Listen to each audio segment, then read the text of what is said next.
6 महीने मायके में रहने के बाद आज बेटी ससुराल जा रही थी। पिछले हफ्ते पिता ने कहा था, हम बूढ़े हो गए हैं, अब तुम्हारी लड़ाई नहीं लड़ सकते। कान खोलकर सुन लो, अपना घर बचाओ और बसाओ, जैसे एक औरत बनाती है अपना घर। बेटी ने पिता की यह चेतावनी भी वैसे ही मान ली थी जैसे उसने हर चेतावनियाँ सीखते समझते हुए लड़कपन से जवानी तक मानी। क्या पहने, क्यों पहने, बाल कैसे बांधे, कैसे उठें बैठें हंसें, सब पिता के बोलने से पहले पिता की आंखों से ही पढ़ती रही और उसी अनुरूप ढलती रही। आज पिता को कहकर बताना पड़ा। इसका मतलब यह आज तक की सबसे बड़ी चेतावनी है। वह नज़रें झुकाए धीमी रुंधी आवाज़ में इतना ही बोल पाई, जी पापा।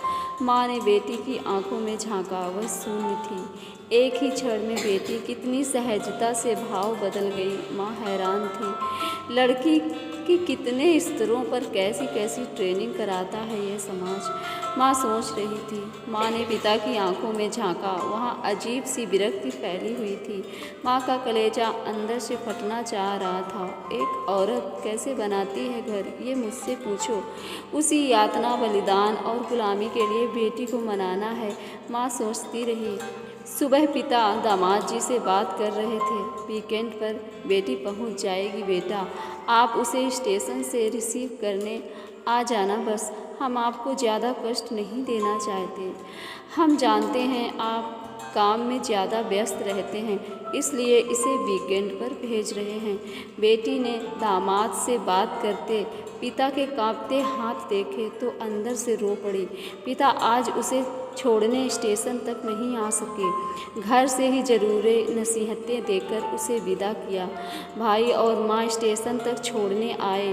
ट्रेन आने तक माँ खुद को संभाल कर खड़ी रही, इधर उधर की बातें करती रही, बेटी को समझाती रही और खुद को भी कि इसी आखिर मैं क्या समझा रही हूँ, खुद को भूल जा, यही ना। लेकिन खुद को भूले बिना बसती भी तो नहीं लड़कियाँ।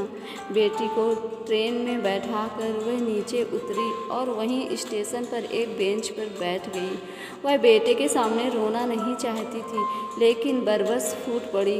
रुलाई को वह रोक नहीं सकी। बेटी ने माँ को खिड़की से देखा, ट्रेन चल पड़ी थी। बेटी ट्रेन से उतरकर वापस आ जाना चाहती थी, लेकिन उसके सर पर अब नसीहतों की और भारी गठरी लदी थी। वह उस गठरी को छोड़कर उतर नहीं सकी थी। सारे रास्ते वह रोती रही और गठरी को संभालती रही। अगर कहानी अच्छी लगी हो तो इसे लाइक कीजिए, शेयर कीजिए और मेरे चैनल को सब्सक्राइब कीजिए। धन्यवाद।